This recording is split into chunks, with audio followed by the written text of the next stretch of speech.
आने वाले हैं। हुकूमत आंध्र प्रदेश की जानिब से आप तमाम को रमजान की मुबारकबाद पेश करते हैं। हुकूमत आंध्र प्रदेश की जानिब से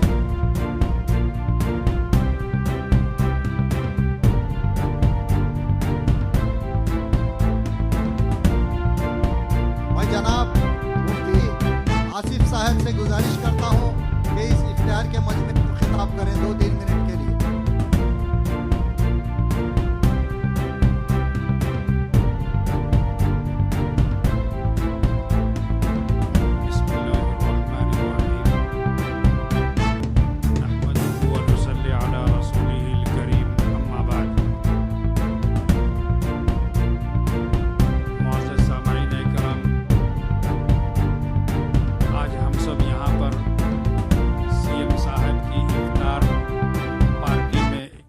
दावत में हम सब यहाँ पर जमा हैं। अल्लाह के फजल व करम से रमज़ान का मुबारक मुक़द्दस बाबरकत महीना हमारे दरमियान में चल रहा है और देखते देखते 26वें रोज़े के इफ्तारी से पहले पहले हम सब यहाँ पर जमा हैं। अभी हम 26वें रोज़े का इफ्तार भी करेंगे और देखते देखते बकिया जो 3-4 दिन जितने भी बाकी रहेंगे वो दिन भी हमारे रमज़ान के ख़त्म हो जाएंगे। सब आ गए। मैं इस इफ्तियार की महफिल में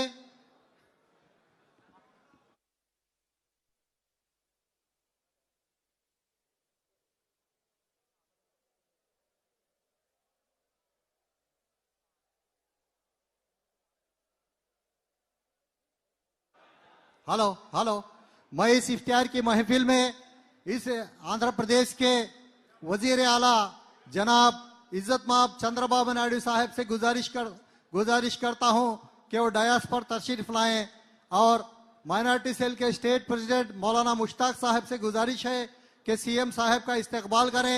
एमएलए साहब नसीर साहब, गद्देराम मोहन साहब, नागुल मीरा साहब, एमपी केसीनेनी शिवनाथ साहब, आप तमाम से गुजारिश है कि चीफ मिनिस्टर साहब का इस्तकबाल करें।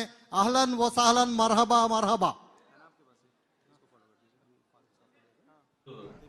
Shubman developers managing director chairman గారైనటువంటి షేక్ అజ్మతుల్లా గారి పుట్టినరోజు సందర్భంగా ఇక్కడ వచ్చినటువంటి నా అబ్బూర్ మల్లన్న గారికి చాలా థ్యాంక్స్ సార్. ఇలా కష్టపడి పైకి వచ్చినటువంటి ఇటువంటి వ్యక్తులకి మీలాంటి వాళ్ళు తోడుగా ఉండి ఇంకా ముందుకు నడిపి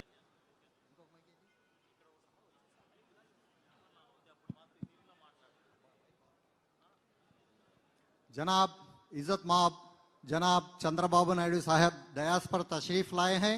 आपका इस्तकबाल करते हैं। इस इफ्तियार की महफिल में चंद्रबाबू नायडू साहब का हम इस्तकबाल करते हैं।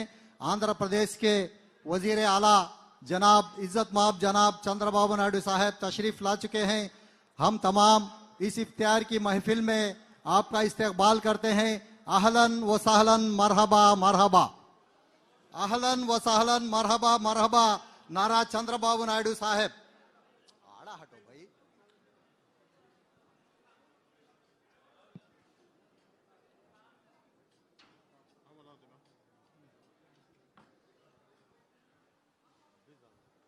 मैं जनाब इस रियासत के अक़लियती वजीर जनाब एनएमडी फारूक साहब से गुजारिश की जाती है कि इस इफ्तियार की महफिल को खिताब करें और डयास पर जो भी लोग हैं उनसे गुजारिश की जाती है कि वो बैठ जाए, क्योंकि यहाँ पर डिसिप्लिन का मुजाहरा होना है। इस डयास पर हिंदुस्तान के मशहूर और मारूफ सीएम जनाब चंद्रबाबू नायडू साहब तशरीफ ला चुके हैं। आप तमाम से गुजारिश की जाती है कि बैठ जाएं।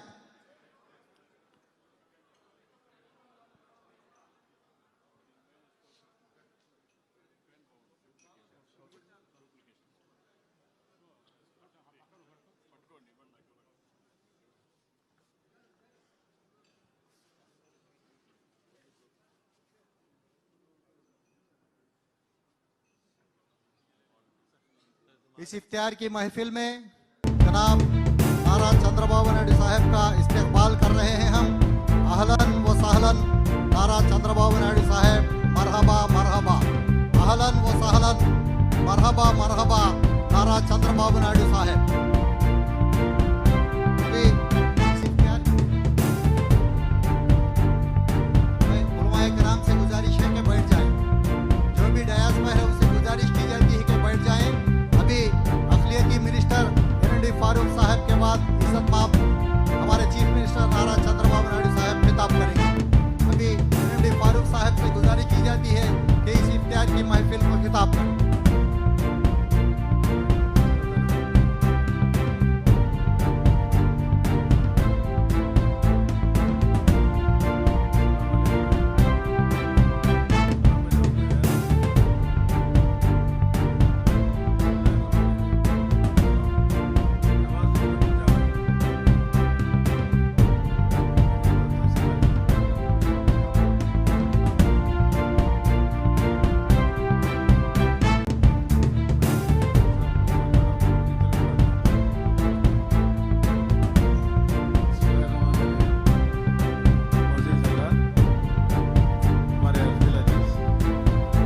हमारे रहनुमा,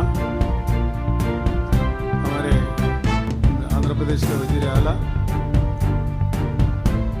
रेस्पेक्टेड चंद्रबाबू नायडू साहब और इस जलसे में शामिल हुए पार्लियामेंट मेंबर चिन्नी साहब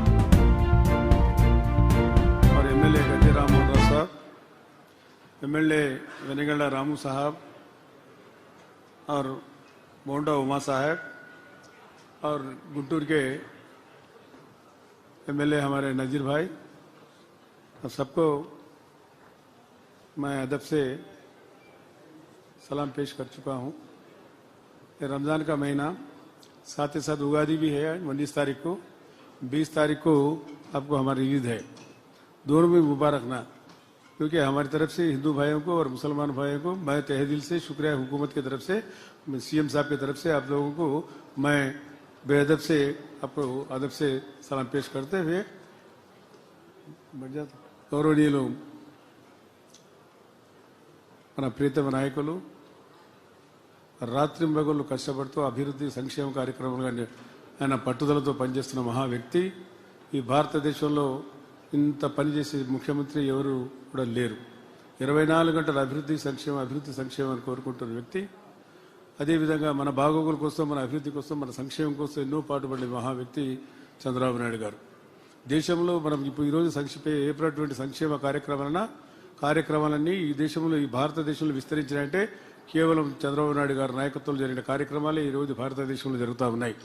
ఈరోజు మనకు ఇంత మంచి కార్యక్రమాలు చేయడం జరిగింది. ఈ కార్యక్రమాలు మనందరికీ కూడా సమైక్యంగా ఏర్పాటు చేసి రాష్ట్ర వ్యాప్తంగా కూడా మనము ఈ పండుగ, రంజాన్ పండుగలో మన ప్రభుత్వం తరఫున ఇఫ్తార్ విందు ఇవ్వడం జరుగుతూ ఉంది.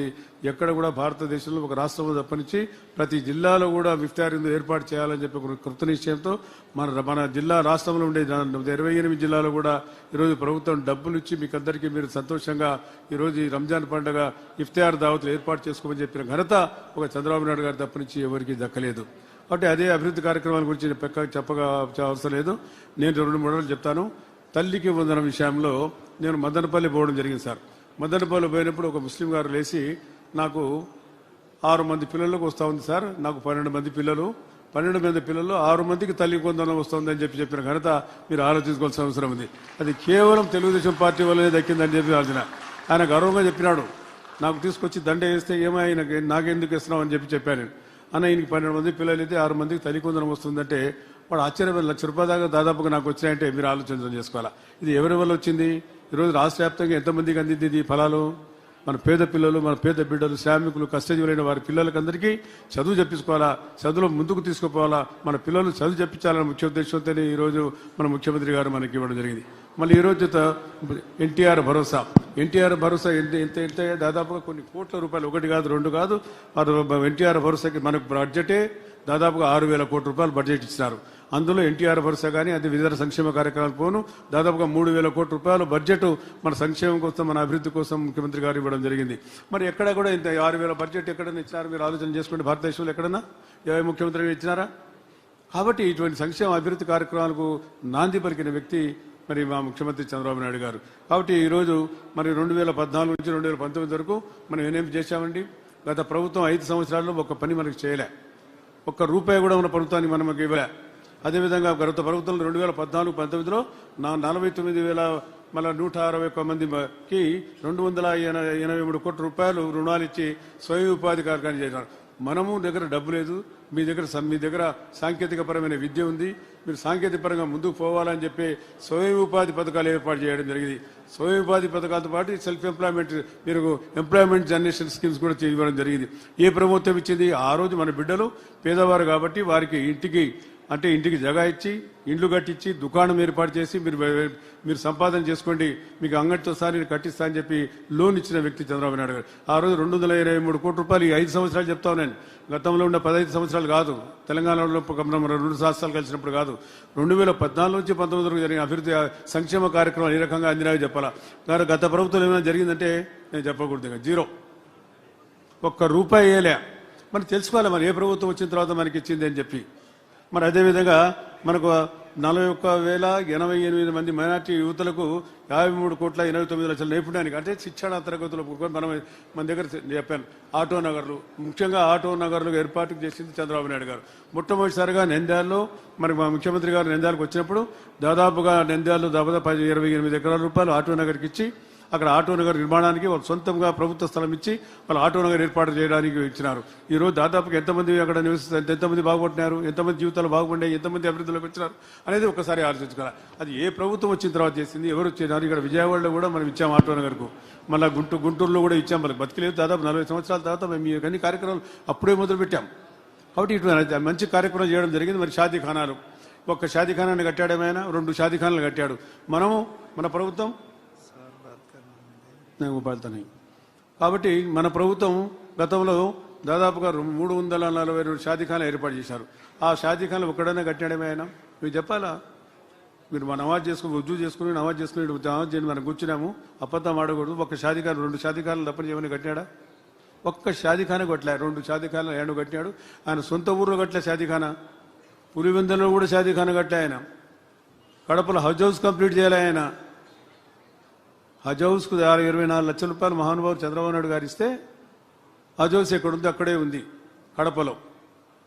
మళ్ళీ ఇక్కడ కూడా హజ్ హౌస్ కోసం డబ్బులు ఇచ్చాం 16 కోట్ల రూపాయలు. ఎలక్షన్ల ముందు పోయి దాన్ని సున్నం కొట్టి ఆయన ఓపెన్ చేసుకుంటాడు. 1 రూపాయలు ఇచ్చారని చెప్పాలా. కాబట్టి ఎన్నో అభివృద్ధి సంక్షేమ కార్యక్రమాలు ఇచ్చారు ముఖ్యమంత్రి గారు. నేను చాలా ఉన్నాయి చెప్పాలనుకుంటే. మళ్ళీ గుంటూరులో క్రిస్టియన్ భవనం వాళ్ళు కూడా 16 కోట్లు ఇస్తే 1 రూపాయి మళ్ళీ ఇయ్యలే.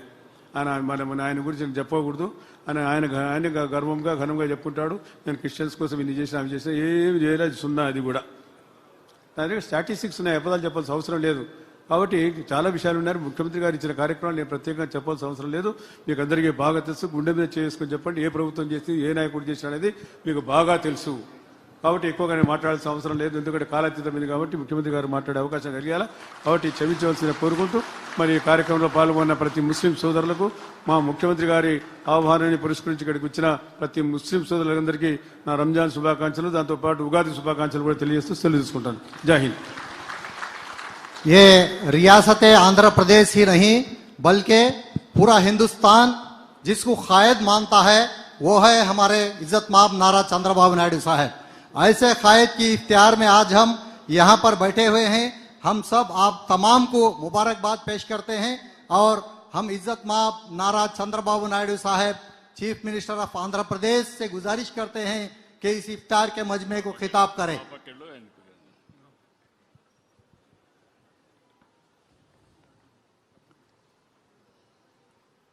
जनाब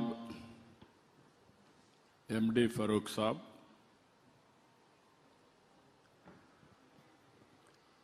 अस्सलाम अलैकुम. आप सबको रमजान बहुत बहुत मुबारक हो.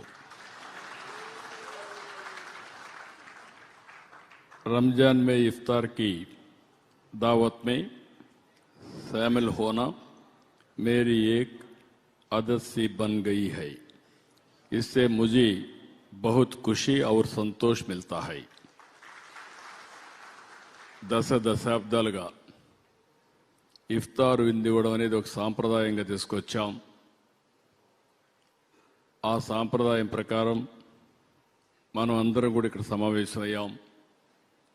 దివ్య ఖురాన్ గ్రంథం అవలంబించిన కారణంగా రంజాన్ మాసాన్ని పవిత్రమైన నెలగా మనం భావిస్తున్నాం. రంజాన్ నెలలో ముస్లిం సోదరులు ఉదయం నుంచి సూర్యాస్తమయం వరకు నీరు ఆహారం ఏమీ తీసుకోకుండా కఠోర ఉపవాసం చేస్తూ దీక్ష చేపడతారు. ఈ పవిత్ర మాసంలో మీ కంటికి, మీ చెవులకు, మీ నాలుకకు సైతం ఉపవాసం ఉంటుంది. అంటే చెడు చూడకుండా, చెడు వినకుండా, తన మాటలతో ఇతరుల మనసు నొప్పించకుండా ఉపవాస దీక్షతో భాగంగా ఉపవాస దీక్షని స్వీయ నిరంతర కింద మీరు చేపడతారు. అంటే మిమ్మల్ని అందరినీ చూస్తే ఎంత దీక్షతో చేస్తారంటే అలాంటి మిమ్మల్ని మరొక్కసారి మనస్ఫూర్తిగా అభినందిస్తున్నా.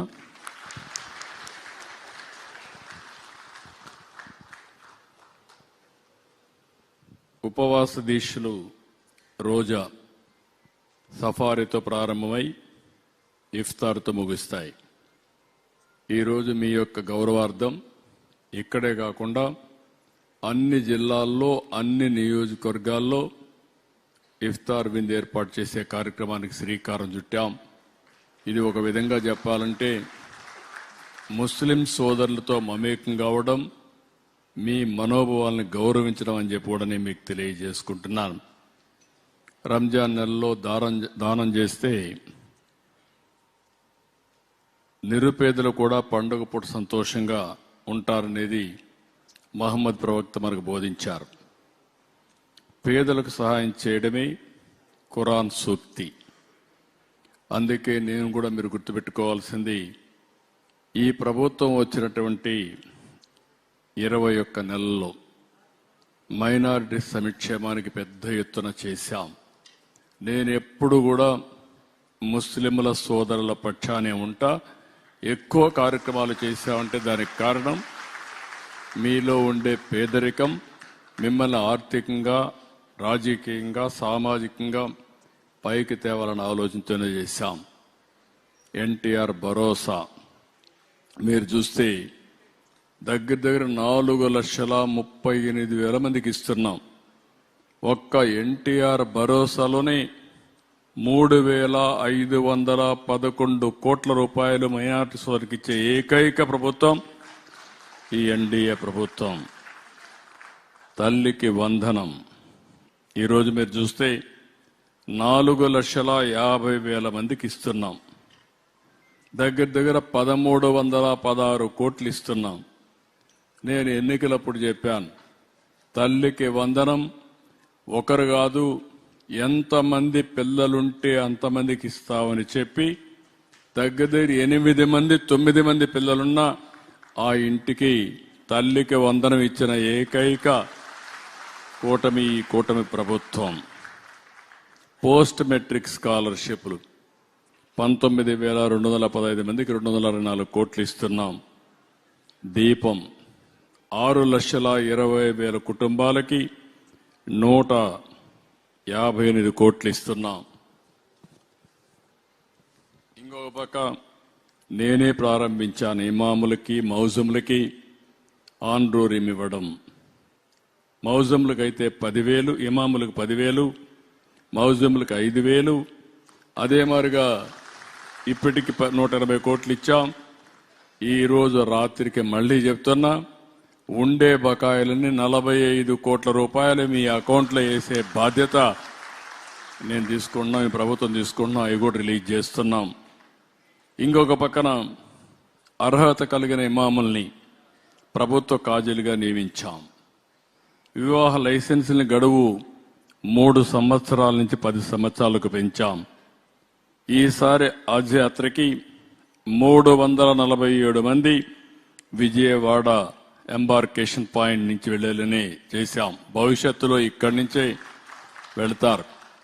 ఒకప్పుడు హైదరాబాద్లో కూడా హజ్ యాత్ర పోయే ఫెసిలిటీ లేకపోతే ఫస్ట్ టైం అక్కడ ఇంట్రడ్యూస్ చేశాం. మళ్ళీ ఇక్కడ ఇంట్రడ్యూస్ చేస్తే వీళ్ళు సరిగా చేయకపోతే మళ్ళీ దాన్ని ఇంట్రడ్యూస్ చేసే పరిస్థితికి వచ్చాం. ఇంకొక పక్క ఎకనామిక్ సపోర్ట్ స్కీమ్ కింద మైనారిటీలకు అందరికీ ఈరోజు చూస్తే 33,275 మందికి 193 కోట్ల రూపాయలు ఇచ్చాం. మీలో యువత కానీ స్కిల్ డెవలప్మెంట్ చేసి భవిష్యత్తులో కూడా మీ నైపుణ్యాన్ని పెంచుతాం. ఆటోమొబైల్లో మీకు బాగా అనుభవం ఉంది. ఆటోమొబైల్ అంటే ఎక్కడ మైనారిటీ సోదరులుంటే అక్కడ ఆటోమొబైల్ నగరం ఉంటుంది, ఆటో నగరం ఉంటుంది. భవిష్యత్తులో కూడా పెద్ద ఎత్తున మిమ్మల్ని ప్రోత్సహిస్తామని చెప్పి కూడా నేను మీకు తెలియజేసుకుంటున్నాను.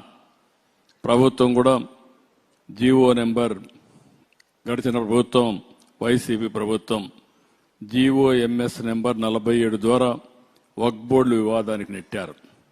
నేను రాగానే 47 ఉపసంహరించాం. వక్ఫ్ బోర్డు ఎన్నికలు పెట్టాం.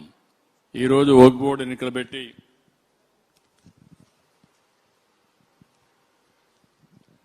1500 వక్ఫ్ బోర్డు ఆస్తులు పూర్తి సర్వే చేయించాం.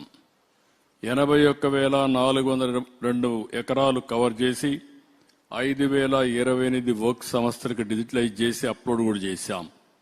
నేను ఆ రోజు చెప్పా, ఈ రోజు చెప్పా, నేను మళ్లీ విజ్ఞప్తి చేస్తున్నా. వక్ఫ్ బోర్డు ఆస్తుల్ని కాపాడి ఆ ఆస్తులు మీ సంక్షేమానికి ఉపయోగించే కార్యక్రమానికి శ్రీకారం చుడతాం. నూర్ బాషా ఫెడరేషన్ కి దూదేకుల ముస్లిం ఫైనాన్స్ కార్పొరేషన్ గా పేరు మార్చాం. 100 కోట్ల రూపాయలు బడ్జెట్ కూడా కేటాయించాం. గత బడ్జెట్లో 5,434 కోట్లు కేటాయిస్తే ఈ సంవత్సరం ఆర్థిక ఇబ్బందులున్న 656 కోట్ల రూపాయలు జమ చేసి 6,090 కోట్ల రూపాయలు 26-27 బడ్జెట్లో నిధులు కేటాయించామని చెప్పి కూడా నేను మీకు తెలియజేస్తున్నా. కబర్స్థాలు, ఈద్గాలు, సమాధులకు భూములు కేటాయించాం. ఉర్దూ అకాడమీకి ఒకప్పుడైతే గడిచిన ప్రభుత్వం 1,00,000 రూపాయలు ఇస్తే ఒకేసారి 7 కోట్ల రూపాయలు ఉర్దూ అకాడమీకి డబ్బులు ఇచ్చాం. ఉర్దూ భాషాభివృద్ధి కోసం ఎవరైతే బాగా కృషి చేస్తారో వాళ్ళందరికీ 2,50,000 రూపాయలు ఆండ్రోని కింద పారితోషికం ఇచ్చాం. ఇది కాకుండా అబ్దుల్ హక్ అవార్డుకి ప్రోత్సహించి 1,00,000 రూపాయల నుంచి 1,25,000 ఇచ్చాం. జీవనకాల సౌపల్య పురస్కారానికి ఎంపికైన వారికి 25,000 రూపాయలు అందిస్తున్నాం. ఉర్దూ గర్ షాదీఖానాల కోసం 2,85,00,000 రూపాయలు కేటాయించాం. ఈరోజు మీరందరూ గుర్తుపెట్టుకోవాల్సిన అవసరం ఉంది. ఫస్ట్ టైం 1985లో మైనారిటీ ఫైనాన్స్ కార్పొరేషన్ ఏర్పాటు చేసింది గౌరవనీయులు నందమూరి తారక రామారావు గారు, ఎన్టీ రామారావు గారు ఏర్పాటు చేశారు. అదే మరి హైదరాబాద్ లో అసెంబ్లీ ఎదురుగా నేనే హాజ్ హౌస్ కట్టి ఎవరికి అన్ని ఇబ్బందులు లేకుండా చేశాం. ఉర్దూను 2వ అధికార భాషగా కూడా చేసింది తెలుగుదేశం. నేను ముఖ్యమంత్రిగా ఉన్నప్పుడే చేశాను. కడప హాజ్ హౌస్ మొదలుపెట్టాం. దాన్ని త్వరలోనే వినియోగంలోకి తెస్తాం. అదే సమయంలో తొందరలోనే అమరావతిలో కూడా మీకు హాజ్ హౌస్ కట్టించే బాధ్యత తీసుకుంటామని చెప్పి మీ అందరికీ హామీ ఇస్తున్నా. ఇలాంటి కార్యక్రమాలు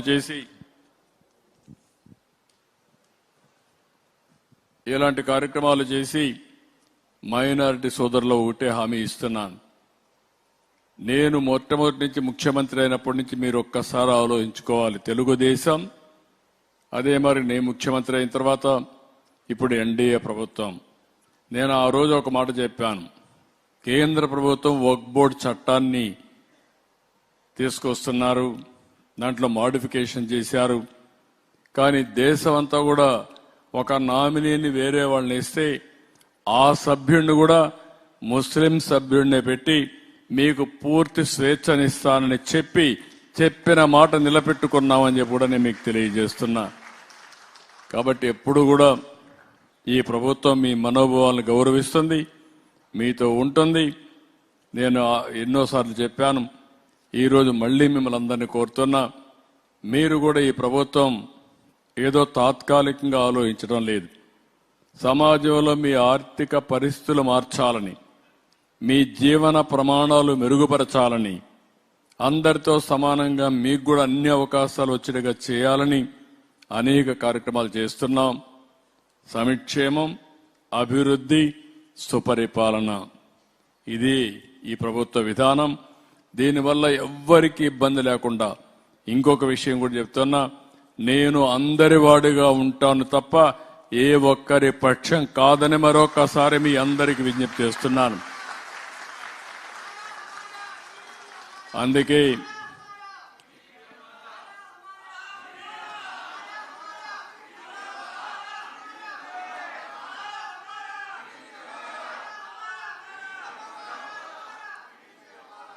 అందుకే నేను కొత్తగా కూడా ఇంకొక కార్యక్రమం తీసుకొచ్చా. అది జీరో పావర్టీ. అదే సమయంలో ఆర్థిక అసమానతలు తగ్గించి అందరికీ మెరుగైన జీవన ప్రమాణాలు ఇవ్వడం. ఎక్కడ పేదవాడుంటే అక్కడ నేనుంటా, ఎక్కడ పేదవాడుంటే అక్కడ ఈ ప్రభుత్వం ఉంటుంది.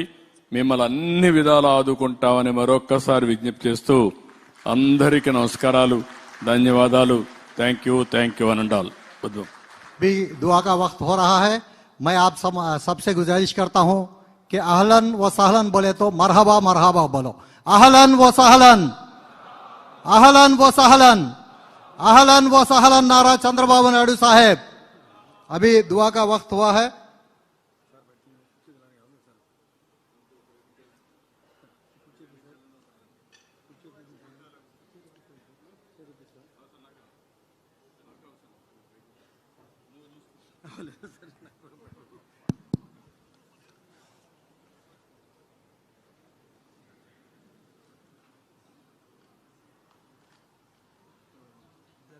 दुआ करता हूँ सामने बोले कि हाँ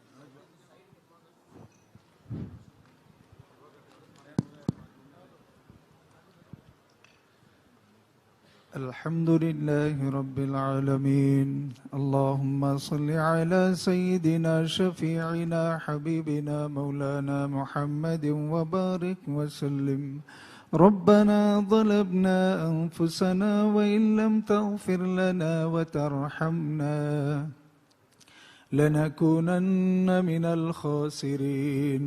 ربنا لا تؤاخذنا إن نسينا أو أخطأنا.